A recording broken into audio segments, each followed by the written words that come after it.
Será que nós hoje em dia vivemos numa igualdade artificial? É sobre este pensamento que eu vou tentar refletir convosco. Mas deixem-me, em primeiro lugar, fazer um disclaimer.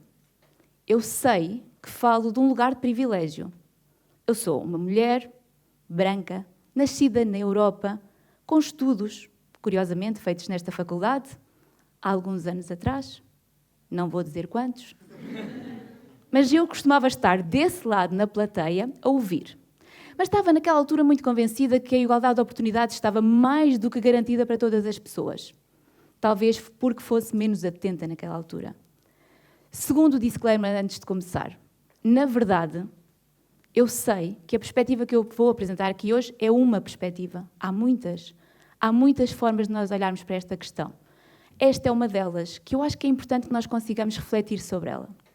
Então vamos começar aqui a tentar acompanhar todos a importância de vermos e sabermos ver para além daquilo que é a superficialidade. Nós vivemos numa sociedade muito superficial. Sabendo que vivemos nesta sociedade superficial, deixem-me apresentar-vos aquela que eu considero a equação da desigualdade. 0 significa que os últimos dados dizem que ainda nenhum país, eu vou repetir, nenhum país no mundo alcançou a efetiva igualdade de oportunidades entre homens e mulheres.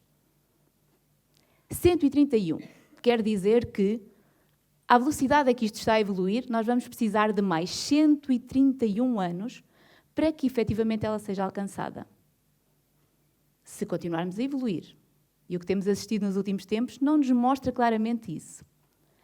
0 significa que, em 50 anos de democracia que nós comemoramos este ano, houve 0 presidentes da República em Portugal. E uma mulher, que foi primeira-ministra durante 6 meses, não foi a votação, foi nomeada. Já não é mau. 6 meses em 50 anos de democracia, a mim até me parece meio. 734 representa a idade desta universidade. Vocês sabiam isto, provavelmente. Quantas reitoras houve em 734 anos? Nenhuma. Então vamos continuar nesta equação da desigualdade. 12,7% significa a diferença salarial que ainda persiste, existe, persiste e continua a existir entre homens e mulheres. 12,7%. 11% representa a percentagem de mulheres que hoje em dia estão nas autarquias. 11%. 40% significa aquilo que a lei da paridade advoga, que todas as listas com a votação devem ter 40%, e agora espantem-se, ao contrário do que nós habitualmente pensamos, não é 40% de mulheres, é 40% de um género e 60% de outro. Agora, o que é que nós pensamos logo de imediato? É que temos que ter 40% de mulheres e 60% de homens. Não é por acaso que esta lei foi criada e foi atualizada recentemente. Até há muito pouco tempo eram 33%.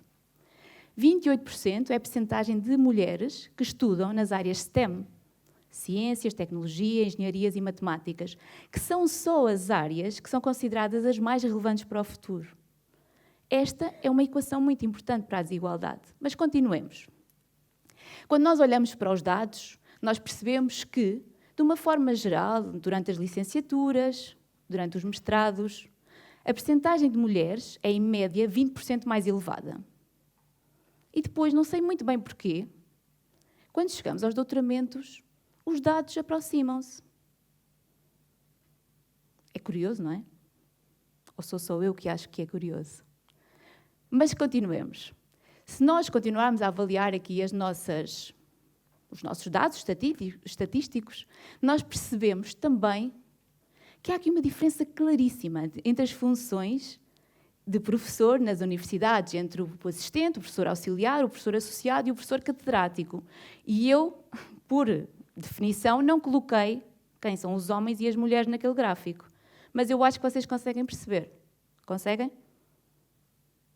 A verdade é que nós continuamos a ter 75% de professores catedráticos contra 25% de mulheres catedráticas.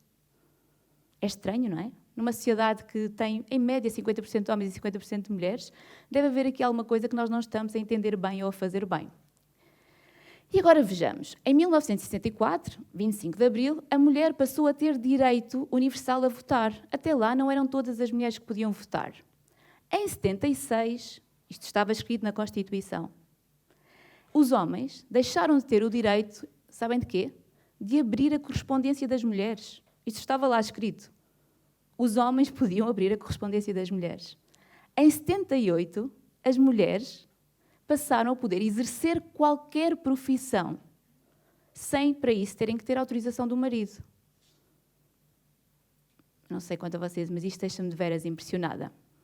Mas agora continuemos. Pensemos aqui nesta definição que nos diz que o papel da mulher é ser dona de casa.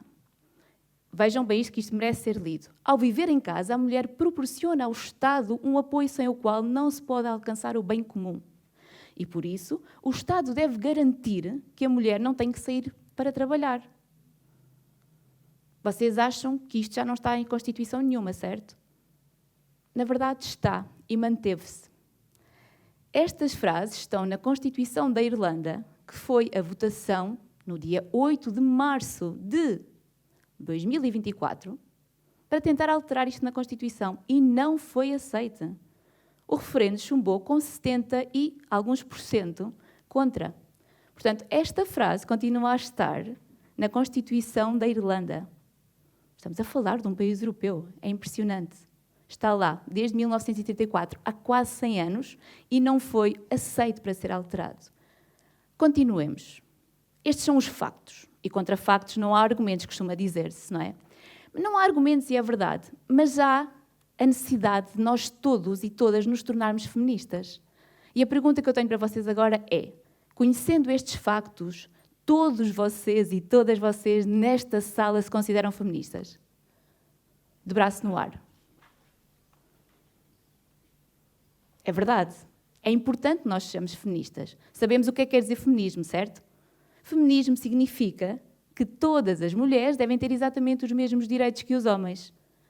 E pensem, muitas vezes as pessoas acusam-nos, tu és uma feminista, tu és um feminista. Então, por que não? Se eu estou a defender iguais direitos para homens e mulheres, o que é que eu havia de ser? Eu tenho muito orgulho em ser feminista. E não venham com esta ideia de que feminismo é o contrário de machismo. Nada disto. Machismo significa que nas sociedades, muitas vezes, as mulheres não têm direito às mesmas prerrogativas que os homens. Não têm. Isso é que é machismo. E sim, há uma palavra, que é o antónimo de machismo. Eu espero que vocês a saibam, mas essa palavra é feminismo. Quando vos acusarem de ser feministas, e isto aplica-se a rapazes e a raparigas, digam, pois sou com muito orgulho, porque eu sou uma pessoa que defende igualdade para homens e mulheres. Quando nós pensamos em tudo isto, é importante pensarmos nos porquês. E lamento desiludir-vos, eu não tenho muitas respostas, tenho muitas perguntas. Porquê que de repente só existem 11% de mulheres nas autarquias? Porquê que só 28% das raparigas estudam na STEM? Porquê? Vocês fazem ideia? Será que nós temos os modelos certos? Será que nós temos as mensagens certas? Será que cada um de nós percebe que ser homem e mulher implica, ou deveria implicar, nós temos acesso às mesmas oportunidades? Eu tenho uma pergunta para vocês. Em algum momento aqui nesta sala, vocês sentiram, na pele, e esta pergunta é para rapazes e para raparigas, alguma desigualdade? Eu não vou pedir para vocês levantarem o braço, porque seria muito expositivo. E agora a pergunta é diferente. Alguma vez vocês assistiram ou viram esta desigualdade que eu estou aqui a falar? Agora já vou pedir para levantarem o braço. Já todos vimos? Nós conseguimos ver isto todos os dias? Nós assistimos a desigualdade todos os dias? Eu diria que sim. Há muitos anos atrás, os tais que eu não vou dizer quantos são, quando eu estava aqui nesta faculdade a estudar, eu dizia muitas vezes que claro que não, por amor de Deus, o mundo está mais do que igualitário. Essa ideia da desigualdade de género está super ultrapassada. E, na verdade, talvez eu não tivesse a informação suficiente para perceber que não é verdade. E da minha, o espaço, do meu lugar de privilégio, eu muitas vezes até tenho dificuldade em perceber. Mas em que momento da minha vida é que eu fui alvo de desigualdade de género? E depois, quando começo a procurar informação, eu percebo que fui muitas vezes. Como todos nós, somos muitas vezes. E dizer-vos também, claro, que esta desigualdade de género está completamente ligada ao facto de, em muitas circunstâncias, as mulheres ainda não serem vistas como iguais. Mas esta situação aplica-se também aos rapazes. Há muita desigualdade de género, muita mesmo. Quando nós, por exemplo, temos que nos preocupar mais com aquilo que vamos vestir à noite, quando não temos os modelos certos, quando ouvimos conversas que nos deixam desconfortáveis, quando olhamos para a televisão, estas questões são tudo aquilo que é invisível. A verdade é que muitas vezes os nossos preconceitos, os estereótipos, os privilégios são invisíveis se nós não soubermos vê-los. E em muitas circunstâncias aquilo que nós fazemos é ter alguma leveza na forma como avaliamos as coisas. Nós precisamos de mais informação. Ouvimos hoje, todos os dias, que o mais importante de qualquer outra coisa é ter pensamento crítico. Eu não vos vou perguntar sobre o que é o Rei Leão, porque já sabemos que é sobre a família e não é sobre um leão. A minha apresentação também não é sobre igualdade, é sobre pensamento crítico. É sobre nós termos capacidade de avaliar aquilo que está a acontecer à nossa volta e procurarmos informação. E tentarmos perceber que aquilo que vemos, que fazemos, que dizemos, tem muito impacto na sociedade. Às vezes, impacta positivamente, porque nós somos agentes ativos da mudança. Outras vezes, impacta negativamente, porque nós somos os perpetuadores daquela que é a igualdade de género que ainda existe. E, portanto, nós vamos ver, e vamos vendo constantemente, que precisamos de aprender a olhar e a ver onde é que a desigualdade de género está. A certa altura, eu confesso-vos, eu pensei, este TEDx vai ter só homens. Não teve. Mas ainda há pouco tempo, todos os dias, aliás, eu vejo congressos, apresentações, conferências, mesas redondas, em que diremos que temos participação de mulher residual. Porquê? Porquê é que isto acontece? Será que nós não precisamos realmente nos preocupar em trazer mais mulheres para o palco? Será que nós não precisamos de tornar tudo isto muito mais visível? Cada vez que eu hoje em dia vejo um desses painéis, eu faço questão de dizer isso a qualquer pessoa. Da organização, claro. E dizer, eu acho que isso é inaceitável. A verdade é que é importante procurar mulheres para terem voz e dar voz às mulheres. Nós temos de ter esta capacidade de tornar visível o que em muitos contextos é invisível. Nós precisamos mesmo de fazer isso. E esta é uma missão de homens e mulheres, de mulheres e homens em conjunto. É por isso é que é muito importante nós percebermos que são as comunidades, esta de que nós fazemos parte, a comunidade universitária, mas a comunidade da cidade de Coimbra, a comunidade de Portugal, a comunidade do mundo, que permite e garante que alguma coisa mude. Se é possível minerar água de asteroides, eu diria que também é muito possível quebrar este ciclo vicioso. Embora eu acho que é mais difícil. É muito importante nós percebermos que quando nós trabalhamos em comunidade, a unidade de cada um de nós faz a diferença. E a unidade de cada um de nós é facilmente empoderada. Nós somos todos tão diferentes, homens ou mulheres. Somos pessoas, com necessidades diferentes, com objetivos diferentes, mas a nossa unidade tem de estar contida na comunidade. É por isso que, a certa altura, nós fomos sentindo a necessidade de juntar em comunidade as mulheres. E desenvolvemos um projeto ao qual demos o nome de Mulheres Incomuns. O projeto Mulheres Incomuns pretende dar visibilidade às mulheres, porque elas não têm tanta visibilidade como os homens. É preciso dar-lhes visibilidade, palco. É preciso fazer acreditar todas as mulheres que os seus sonhos podem ser concretizados e fazê-lo de uma forma positiva, reconhecendo tudo aquilo que já foi feito. Claro que eu sei que entre 1974 e 2024 passaram 50 anos, essa parte eu sei, mas também sei que muita coisa mudou. Mas além de tudo isto ter mudado, O que é importante é que nós também reconheçamos que ainda há muito, muito, muito por fazer. E para isso nós precisamos de nos educar. Nós precisamos de educar as pessoas à nossa volta. Nós precisamos de nos informar. Nós precisamos de trazer esta visibilidade toda, todos os dias. As mulheres fazem parte da sociedade e devem ser respeitadas como tal. Os homens fazem parte da sociedade e devem ser respeitados como tal. A forma como nós olhamos para estas realidades tem sempre de fazer-nos agir.